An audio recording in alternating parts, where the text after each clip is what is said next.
I don't know if anyone's ever encountered people make the claim that Jesus, not only is the Bible not true or the resurrection isn't true, but they'll go so far as to say that Jesus never even existed. And it's a pretty fringe belief. Not anymore. Well, I'd say there's two types of people, in my experience, two types of people that will espouse this. And one is people who just are so ignorant that it's sort of like a desperation move. If you want to reject the Bible and someone is making arguments with you like, well, if Jesus didn't rise from the dead, where did his body go? His tomb was under guard by Roman soldiers, and yet the body's gone and nobody ever produced it. And so if you're kind of cornered like that, sometimes you say, well, the whole thing's made up all together out of whole cloth, he never even existed to begin with. And so we're going to be looking at ways it's not just the Bible that talks about Jesus. And the Bible itself, another thing you'll hear these people say is, well, that's just one book. But it's not just one book, it's an anthology. It's, we have 8 authors in the New Testament, at least, depending on who wrote Hebrews. 4 of them are biographical accounts of Jesus' ministry, and then other letters and things that all attest to him living, dying, and resurrecting. So the other people, you will have some sort of fringe people who try to actually make a scholarly case for it. But you have to do a lot of arguments from silence or ignoring evidence. And so, but what happens if you see these people?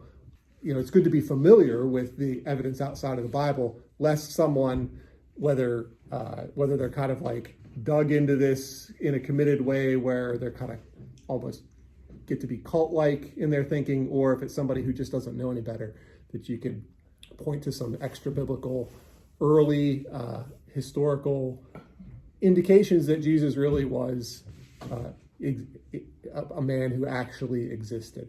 And actually, on vacation, this is kind of what led me to want to talk about this. I encountered somebody on the beach. We got to talking, and we were talking about a lot of the things that go on today with censorship and stuff, and how if you say things that go against the narrative, you'll be censored and things like that. And I was, trying to steer the conversation to the gospel, and I mentioned how the same thing happened to the apostles. They would preach that Jesus rose from the dead, and they were told to stop saying that, and imprisoned and beaten and killed. And he turned out to be the most extreme, sometimes they're called mythicist, or Jesus as myth believer. He told me, and he took a really long time to say this, and I was trying not to interrupt, and because we had a limited amount of time, and I wanted to be polite, but he went on this big rant about how somebody told him and enlightened him that Jesus never existed. In fact, according to him, or according to the person that he was believing, that the Bible was written in the 300s at the Council of Nicaea. So we've talked about the Council of Nicaea. There's a misconception that they decided what books are in the Bible, but as we've been talking about for the last year, the books of the Bible were accepted readily, and that was something that was sort of a formalization or a clarification that these counterfeit books that were kind of showing up. It was sort of like, okay, these are the books, and that wasn't like the first time they decided which gospels were legitimate. It was just sort of an affirmation of what was already known. But he was saying that the Bible in whole, Old Testament and New Testament, were written by this group of people, that they just made up the whole thing. The entire history of the Jews, Jesus, the apostles, the prophets, Moses, none of them existed. And as I'm waiting for him to take a breath and let me respond, I'm like, what about the Septuagint that was translated 200 years before Jesus was born? Oh, that they made that up too. Okay, it was published all over the place. What about Josephus? What about Tacitus? What about these other historians? Well, they made those up too. And so he was so dug in that no matter what evidence he presented, well, that was fabricated too, all by these guys. So these guys somehow convinced people that this religion had been around for hundreds of years, and this other religion, competing religion, was thousands of years old. So he somehow convinced a bunch of people that Christianity had been around for 300 years, and then convinced this other group of people that to reject the part about Jesus, and the rest of it was true. I mean, it's totally absurd. But who knows when you're going to run into maybe a college kid or somebody like that who just doesn't know any better, and it'd be good to familiarize yourself with, it's not just the Bible that talks about Jesus. And so we'll start with Flavius Josephus, because he's the big one. And with all of these, just like we've been talking about with the Bible, everything about the Bible, everything about Jesus is always controversial. And is always, hotly debated, no matter what it is. If it has to do with God, it's controversial. And they have a level of scrutiny that doesn't apply to any other historical things. But, like with the Bible, we've talked about how even though the Bible is shown to be historically reliable in its accounts in the Gospels and Acts and in the Old Testament and stuff, there's a lot of people who just go in with the expectation that it's not true, or really with the hope that it isn't true. And they would just love to, find ways to discredit the Bible. They kind of have, I often say, an axe to grind. And this Josephus, he was a first century Jewish historian, and everything outside of the Bible that we know about, like Herod the Great, who we read about in the early chapters of Matthew, about how he slaughtered the innocents. Everything else we know about him came from Josephus. And on the one hand, people will say, well, he never mentioned the slaughter of the children in Bethlehem. But if you look at all the things he did write about Herod, it's completely consistent with his character. Even he was so ruthless and paranoid about threats to his power that he would, kill family members and things like that. That if you look at what he did in Bethlehem, which was a small town where he killed some babies, that likely didn't even register in the list of like notable things that he did. Didn't make the top 10. Right. So it's consistent with it. In April, Rob, what did we learn about Herod? What did Augustus say about Herod? I'm sorry. I don't know. He does this all the time. Remember that thing that I said in passing 8 months ago? I'd rather be his pig than his son because he doesn't eat pork. Yeah. That's what Augustus said about Herod. But he said if he kills his children, it wins. Right. So what did Josephus say about Jesus? Well, this is the most famous passage regarding Jesus. And again, it's hotly debated. You have people that say this is authentic. You have people that say this is a total fabrication. And then you have people who say it's embellished from its original state. So nothing has changed in 2020. Right. So let's read it and then kind of talk through those three possibilities.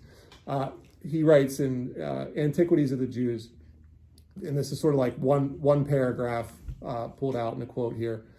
Now, there was about this time a wise man, if it be lawful to call him a man, for he was a doer of wonderful works, a teacher of such men as received the truth with pleasure.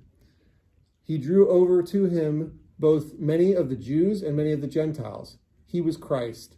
And when Pilate, at the suggestion of the principal men among us, had condemned him to the cross, those that loved him at the first did not forsake him. For he appeared to them alive again the third day, as the divine prophets had foretold these and 10,000 other wonderful things concerning him. And the tribe of Christians, so named from him, are not extinct to this day. So, wow, right? I have to admit, I look at this and I go, this is too good to be true. For someone who didn't profess to be a Christian. He was a Jew. He has a little bit of a biography that he wrote as an intro. I don't know if it was this work, probably this work. So if you look at this as coming from a non-Christian, this seems really heavily Christian, right? So I can understand why people would say this looks like too much, even as a Christian myself. I want this to be exactly what he wrote, but even I'm, find myself questioning it, right? but let's look at the other things. Well, first of all, let me talk about that middle ground. You have people, including a lot of Christians, who will try to come up with what they call the reconstructed.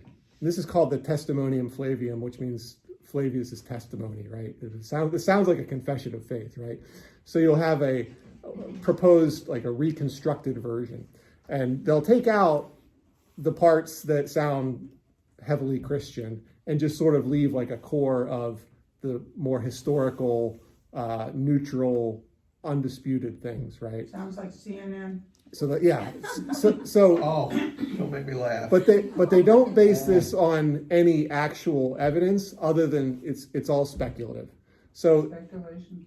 you know, I'd take this with a giant grain of salt, because it's just what people say, well, maybe this is what it could have been like, but we really don't know. The thing is, all of the manuscripts that we have, and it's not like the Bible where there's thousands of them, but like a lot of historical things, like there's somewhere in the neighborhood of a dozen, and the oldest ones are from like the Middle Ages or something like that. They're many centuries later, but they all have this quote as without anything redacted, intact, right? So we don't have any competing versions of it. It's all just like this, right? So it's really hard to say, like, there's not really evidence to pull this stuff out other than it just seems too good to be true. On the other hand, the idea that he didn't write anything about Jesus, that doesn't really work either, because there's some other things that he wrote about John the Baptist and Jesus' brother James, as we'll see in a few minutes. But this quote that's in all the manuscripts is also quoted by Eusebius, who was a 4th century Christian historian. We've referred to his work, Church History, several times in here before. A really important work. A lot of work that is otherwise lost to history, we have, at least in fragments, through Eusebius and other people like him who quoted from historians, like some of the ones we're going to see later in this series.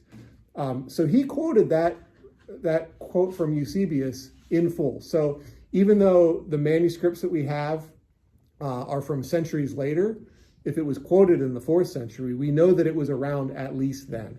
So guess what people say about that?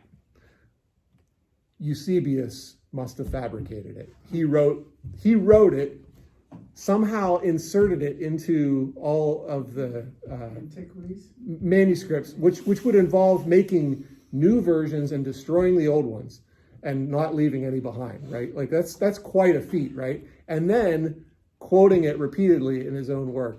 And so what evidence do you have that he has the sort of character to do that, let alone the means and the opportunity or whatever? There isn't any. It's just, well, he quoted it in the 4th century, so it must have been him that invented the whole thing, which would be really weird, right? It'd be really weird to, boy, I wish Josephus had written this big confession about Jesus. I know.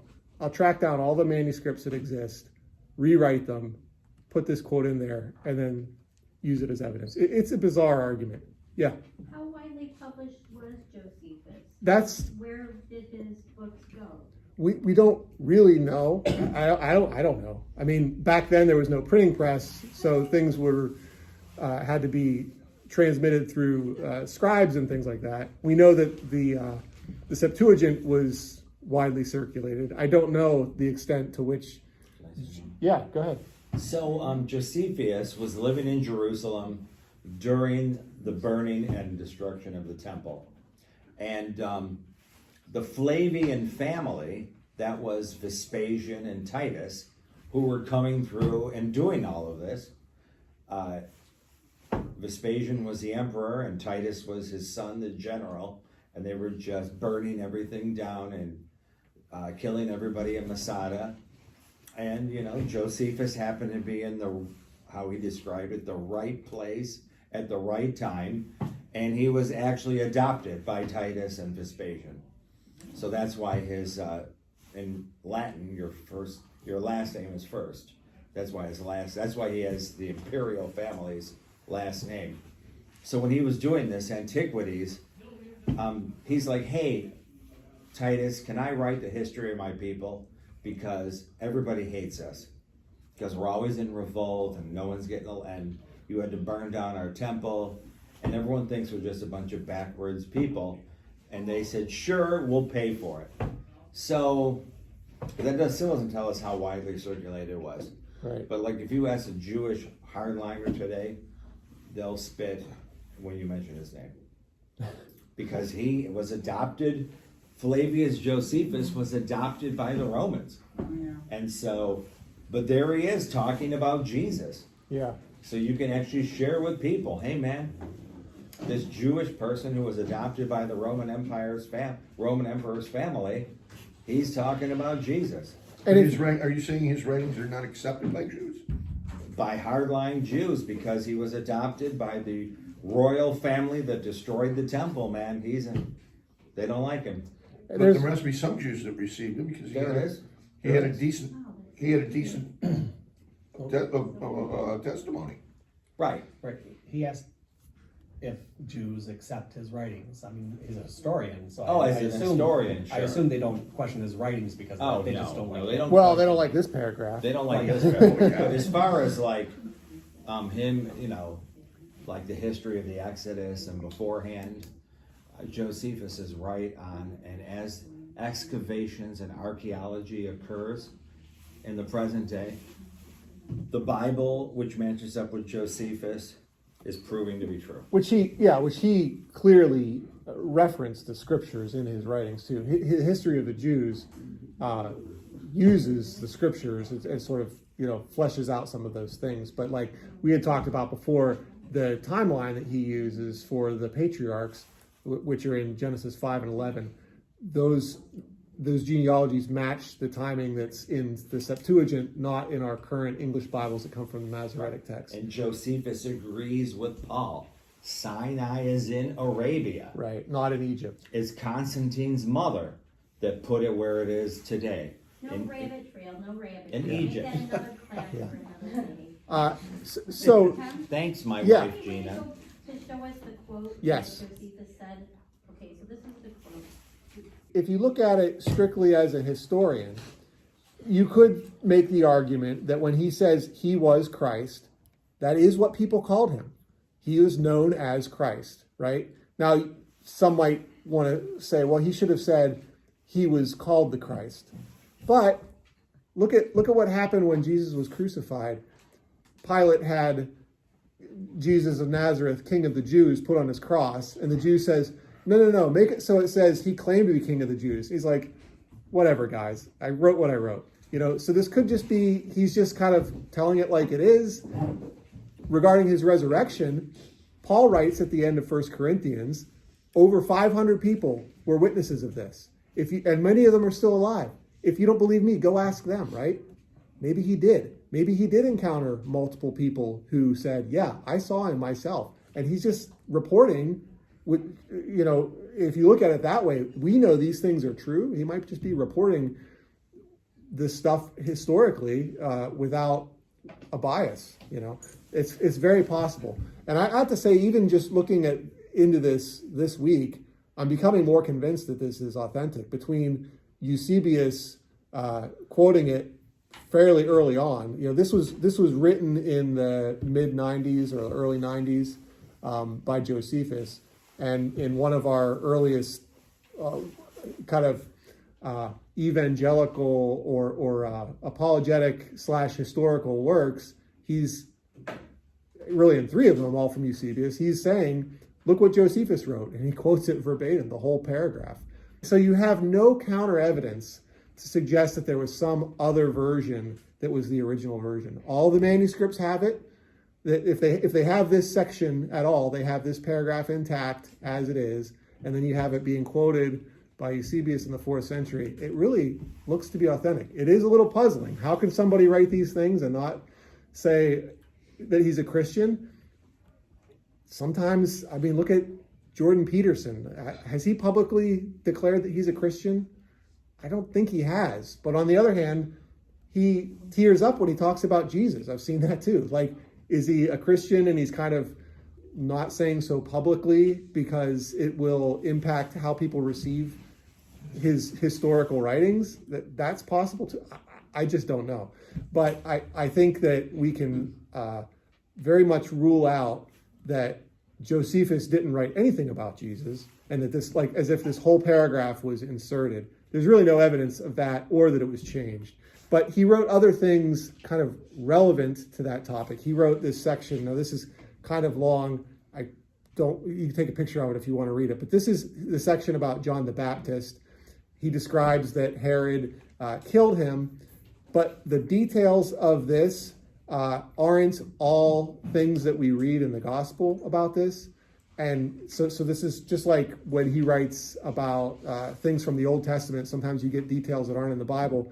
This is an indication that this isn't somebody fabricating this paragraph and just inserting things from the New Testament into his writings, or because it would be unlikely that there would be these other details. It talks about kind of the worry about him causing mischief. And it says at the end here, accordingly, he was sent a prisoner out of Herod's suspicious temper to Machaerus. That castle isn't mentioned by name in the Bible as far as I can recall, right? So that's a detail about his imprisonment that we don't have except from this writing. I don't know of any other source other than Josephus for that. Certainly not from the Bible. Yeah, Machaerus. Where is Right, it? right at the third from the bottom on the left. Oh, yeah. The And castle. they use that word in the Chosen, man, so it must be true. Where's John the Baptist? He's in Herod's prison in Machaerus. So, by the way, in his biography section, he mentions that from the age of 16 to 19, that he was a follower of someone named Banus, and the description of Banus and how he lived, it sounded like kind of like wilderness living, kind of, and I can't remember, somebody, another historian or something, suggested that, well, maybe that guy, he sounds a little like a follower of John the Baptist, because John the Baptist, wore animal skins and ate locusts and stuff. So if that person was a follower of John the Baptist, and John the Baptist had a favorable disposition towards Jesus, like maybe that influenced Josephus. Again, that's a lot of speculation. We really don't know. But at the end of the day, this paragraph is in his writings, and there's no evidence that it was ever different or lacking, the first one we looked at. And then here's a section about John the Baptist that no one really makes the case that this is a fabrication because it's not strictly details that are in the Bible. And then we have a little bit later, this is the record of James and his martyrdom, and he identifies him as the brother of Jesus, who was called Christ, whose name was James. And so this is just like, I think even Catholics probably don't like this one, but he's called the Lord's brother in the Bible too, and they will explain that away as his cousin or something like that, but there's a different word for cousin. That John Mark was the cousin of Barnabas. And, is this not the carpenter's son? Are these not his brothers? Well, those were brothers in spirit. Well, what's Peter? Chopped liver, right? Like, it can't mean that. So here's James again, just like Paul calls him, the Lord's brother, and describes him being stoned a couple chapters later from what we read about Jesus and John the Baptist. So that's a big one. But again, it's very controversial, but anything that affirms Christianity always has scoffers, there's just no getting around it. But that one's really, really strong. That's the first one people usually mention. So next we have Gaius Suetonius Tranquillus, or just people call him Suetonius. I put their common name in yellow on all these because these guys always have a lot of names. So he lived in the 1st and 2nd centuries, and he wrote the lives of 12 Caesars. So he wrote a history, kind of like we would have today, biographies of presidents, right? He was writing about the Caesars. And he's got this one section on Claudius, the Caesar Claudius, where he writes that he expelled from Rome the Jews, constantly making disturbances at the instigation of Chrestus. So This is another one that you'll have people arguing about, who is this Christus? Is it Jesus that's just a little bit misspelled? There's one letter. Maybe he misheard it or something like that. Or it was just some other guy. But if it's some other guy, we have no idea who that is, because there's no reference to a Christus that would have anything to do with anything like this anywhere else. So it's just like, that would be a mystery. But Christus was a common name at that time, but it wasn't a common name among Jews. So a lot of people think that this is a reference to Christ. Now, what's interesting is that this expulsion of Jews from Rome is mentioned in the Bible. Luke records in Acts 18, and it's sort of mentioned in passing. We'll just read it here. After these things, Paul departed from Athens and went to Corinth.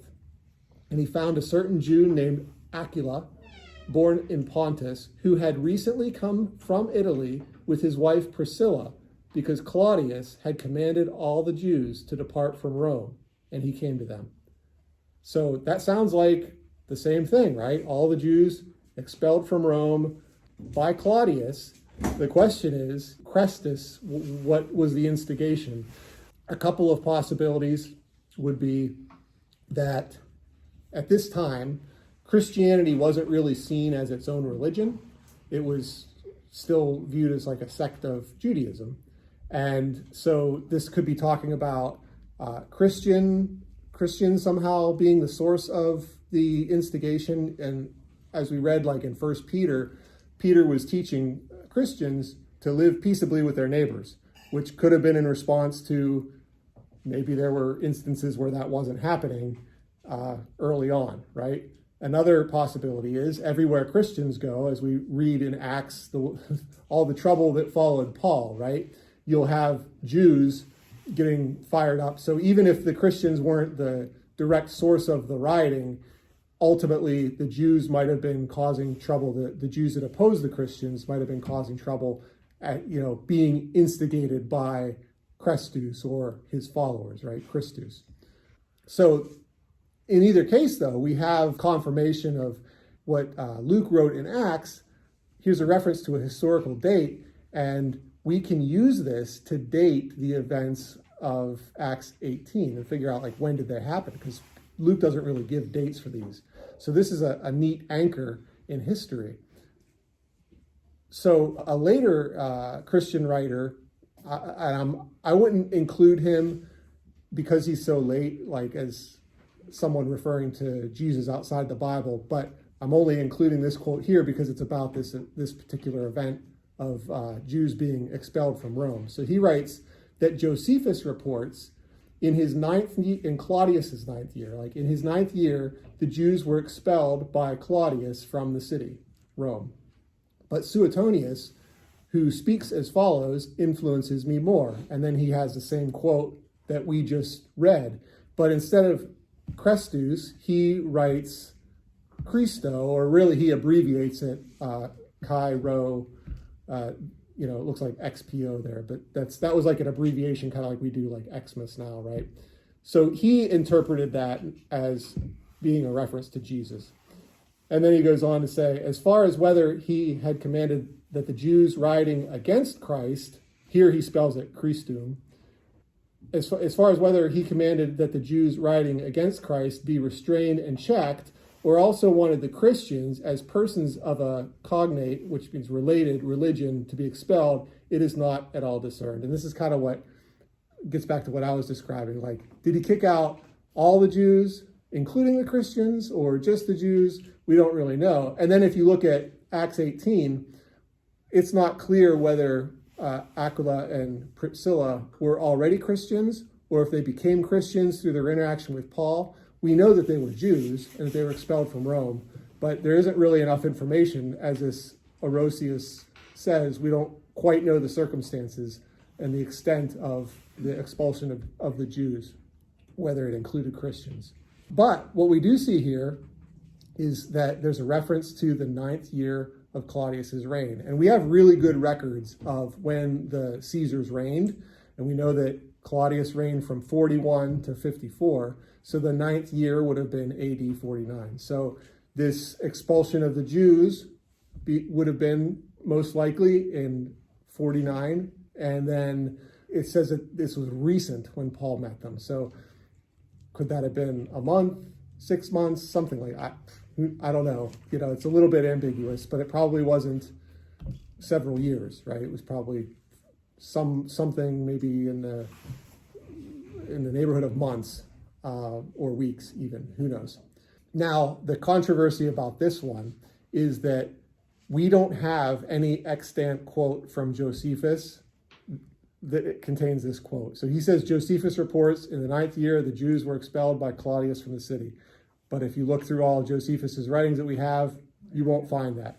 And so the question is, did he cite this from memory, and maybe it was somebody else and he confused it for Josephus, or is it a work that we just don't have anymore, or did he just make it up? Well, it seems unlikely that he would just make it up altogether, but it's a little mysterious that we don't have the actual quote that he is citing here. Was But Orosius, am I pronouncing? Yeah.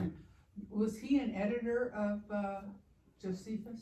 he was a Christian writer, and so he's citing, kind of like I'm doing, right? He's citing historical records, and he referred to this one, but we don't know what he was referring to exactly. We can't actually find his source. He just attributes it to Josephus. But it's still probably, one way or another, it's the best dating we have. I thought you said that he had taken the writings and then he wrote what he left out parts and. Orosius? Orosius. No, I'm just looking at just this quote. He cites Josephus, but we don't actually know what from Josephus, or if he was mistaken when he said Josephus. Maybe he meant someone else and got mixed up. We don't know.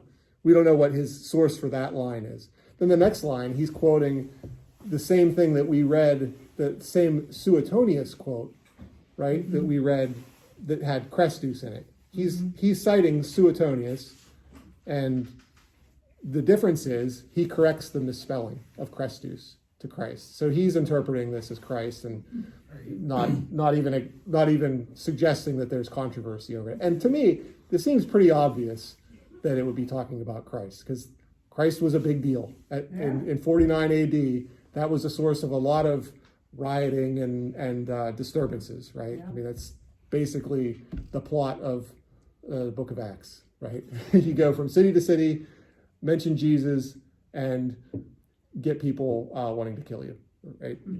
Yeah, I'm not sure I'm convinced. Okay. Because I think he could be doing what you just did.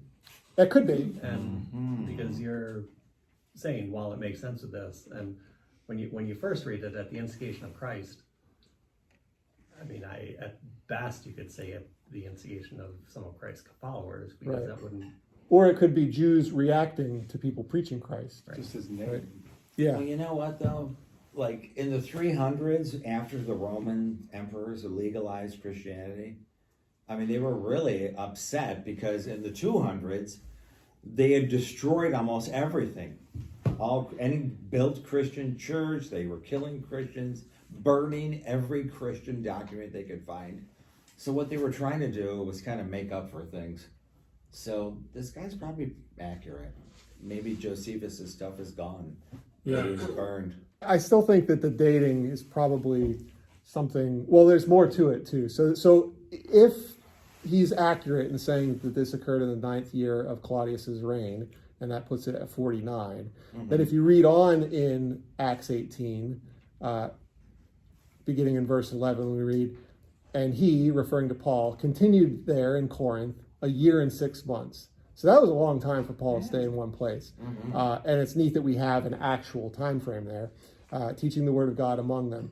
When Gallio was proconsul of Achaia was basically the state that Corinth was in Greece, the Jews with one accord rose up against Paul and brought him to the judgment seat, saying, "This fellow persuades men to worship God contrary to the law."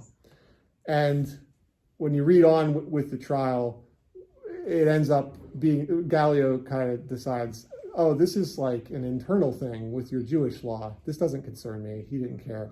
And then they took Paul out. He drove them out of, he basically said case dismissed. And then they ended up beating Paul outside. But, they were coming to the Roman authorities. And my understanding is that the Romans had like sanctioned religions and illegal religions that, weren't, say, licensed to practice their religion. And so They weren't a threat. The other religions weren't as much of a threat. You couldn't just have a new religion, you had to have, but Judaism was a recognized religion.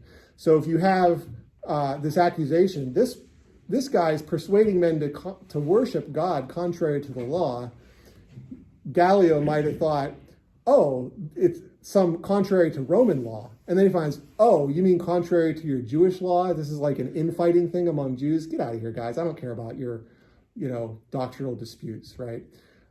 But if you look at like when Gallio was proconsul of Achaia, that's another anchor that we can compare because we have a record of that too. Okay, so this is the Temple of Apollo in Delphi, Greece. And this is the Gallio inscription. This was discovered in 1905. So this is one of those things that we go many centuries without this evidence, and then we uncover new evidence that kind of ties things together. And you can see in the box there, if you can see some of those Greek letters, that's where it says Gallio. So that's a gamma, alpha, and then you see two lambdas, the G-A-L-L is pretty easy to see there. And this is one of 9 fragments that record a letter by Caesar Claudius dated to AD 52 that was discovered in that temple that we saw, that were probably once part of the wall of the temple. But the letter mentions Gallio. It even has the exact same title of proconsul. And there's also a date here. Now, it's not in our form of dating, but it says the 26th time, and that would date it to 51, 52, and this would have been, writing after that. So we have another confirmation. This is a couple of years after 49 AD, so this is another line of evidence, because remember, Paul met up with Aquila and Priscilla when they had recently come from Rome, so that might have been, a period of some months, and then he was in Corinth for a year and a half, and now this happens. So the range would be, somewhere in the 2 years, give or take, right? Okay. So that puts us into that kind of 51, 52 range when we see here that that's when Gallio was the proconsul, just like it says in Acts. In Acts, Luke kind of mentions these historical details in passing that if we're just reading the Bible, we could just gloss over because we don't know what he's talking about. But if you really dig into it, you can see this is evidence that these were real people that, lived and reigned and served in certain periods of time. So it'd be just like today, if you said, during the Carter administration, like now you have a window of time that this must have happened. And if you're lying or making things up, you're likely to get a lot of these details confused, where if you say when Clinton was in office and disco was really popular, you go, well, this person doesn't know what he's talking about, because everyone hated disco by the time Clinton was in office. So what's your color code? Parts that were in the fragments were in text, and then the rest that was kind of like filling in what it probably said were in brackets. And I tried to change that to gray and take out the brackets, but I could see I made a couple mistakes or omissions, so I'll have to clean that up later. But Claudius isn't there, but his other names, we have Tiberius and Augustus and part of Germanicus, enough that you can tell that's supposed to be Claudius. You have the reference to the 26th time, which had to do with their dates. That's how it gets tied to AD 52. And then references to the city of Delphi. And then you have Gallio, his name in full, part of the title proconsul. And there's also fragments of what looks like the father of the fatherland. When we were talking about Quirinius and Herod, we talked about Caesar Augustus was the first to get that title, that Patra Petreius or something like that, father of the fatherland. It was like a supreme dictator for life type title. And this being a successor, he had that title also. One other thing I just wanted to say, because it's interesting, is judgment seat there, where Paul was brought in front of Gallio. The Greek word there is bema. Sometimes you hear that referenced. This is a photo my friend took when he was in Corinth just some months ago. And this is the actual place from Acts 18. That's the place where the judgment seat would have been. So that pillar in the foreground, you see something similar to that in the Passion of the Christ when Christ is scourged. That's where they would tie the accused when they stood trial. So Paul would have been tied to that when they brought him. And then the judgment seat would have been beyond that pillar where Gallio would have been. So I thought that was a pretty great photo. He has a nice camera. It's fantastic. Yes. So, you were talking about Suetonius, Yeah. and I was Googling while you were talking, and it says that he wrote the biography of Emperor Nero, and Jesus was mentioned in that as well. Did you read about I that? didn't see that one. I'll have to look that one up too. Maybe next week. It says, blah, blah, blah, he likewise inflicted punishments on the Christians, a sort of people who held a new and impious superstition. He forbade the rebels of the charioteers who had long assumed a license to stroll about, blah, blah, blah. Anyways, there's a little blurb in there About Christians. Christians being A new, and impious yeah, belief. So, Right. anyways, I thought that was impious from a, Pagan say, perspective. yeah, right. yeah, he, right. He didn't like them. He Yeah. thought they were fools, right? Yeah, So, that's great. So if you were inventing a myth, then you would also, I guess, invent enemies who are also going to talk. So that's what we would call a hostile witness. Somebody who mentions Christ or Christians in a negative light, that if Christ didn't exist, none of these people are saying that. You would think that they would be saying they're talking about some guy who never existed, or that the Christians themselves never existed at this point, right? Because it was a fabrication later. So yeah, that's great. Thank you. I mean, yeah, you just have Right, to say insert that in. everything's made up and everything's inserted and everything's just, Yeah. So go ahead and do your whatever you want to do. What are you left Whatever. with? Yeah. Right. All right. So next, this is another biggie. This is Cornelius Tacitus, and he was a Roman historian, also a politician too, and he wrote Annals, and that's from the early in the 2nd century, about 116. And so if you come away today, what should I remember to say when people say no one mentions Jesus outside the Bible? Josephus, Tacitus. Those are the big two. And I talked about Suetonius in between for a reason. We'll get to that. But this is the other biggie, really. Can I ask a really quick question? What is the 15.44? I see those numbers. That's sort of like when we would say An address?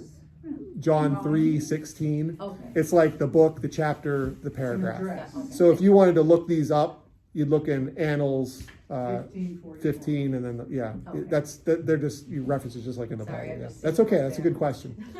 They didn't have page numbers with scrolls and all that stuff. Depending on So you had to read the who whole publishes chapter to it, get it. the page number is going to vary. But you can Don't basically touch your laptop. this will get you down to the paragraph. Gotcha. Thanks.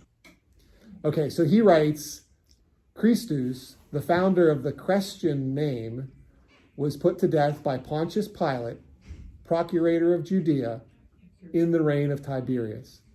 But the pernicious superstition, repressed for a time, broke out again, not only through Judea, where the mischief originated, but through the city of Rome also. So that's pretty fantastic, right? There's really nothing in there like with Josephus that you go, well, that's too good to be true. This is kind of just telling it like it is. We have references to Pontius Pilate and Tiberius, and maybe my favorite part is that he misspelled Christian with an E instead of an I, just like we had read in that previous quote, Christus, right? So these things, they are kind of, you're hearing them verbally and writing them down the way you heard them, and he's making a very similar spelling error, but there's no doubt here that he meant Christian, right? So this also provides evidence that Suetonius also meant Christus when he wrote Christus. So it's just fantastic. It's great on its own, and it also bolsters the Suetonius writing. So we can compare this to Luke chapter 3, where Luke is giving a lot of historical markers, talking about the beginning of John the Baptist's ministry. He says, in the 15th year of the reign of Tiberius Caesar, Pontius Pilate being governor of Judea, Herod being tetrarch of Galilee, that would be Antipas, and his brother Philip, tetrarch of Iturea and the region of Trachonitis, and so on. Then he says, and Caiaphas, the high priest. So these are all things like who is in office. This is telling the people, his audience, when did this happen? They would be able to kind of figure out what year that was from all these details. And this is when John started his ministry. So that would put us at about AD 29 for John the Baptist starting his ministry. Based on the really good records we have of the Caesars, we know that Tiberius Caesar began his reign in September of 14.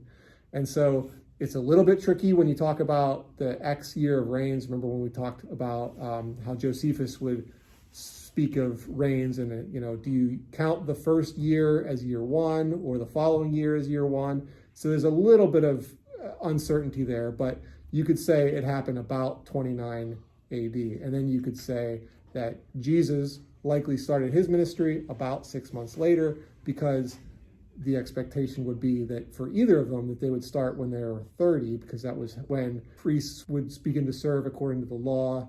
And was it Matthew, I think, said that Jesus was about 30 when he began his ministry. And so that would put the beginning of Jesus' ministry or his baptism probably about 6 months after this. So that could have been in 29, it could have been in 30, or this could have been in 28, maybe, possibly, depending on how you count years. But we at least have it ballparked here in 29, give or take a year or so.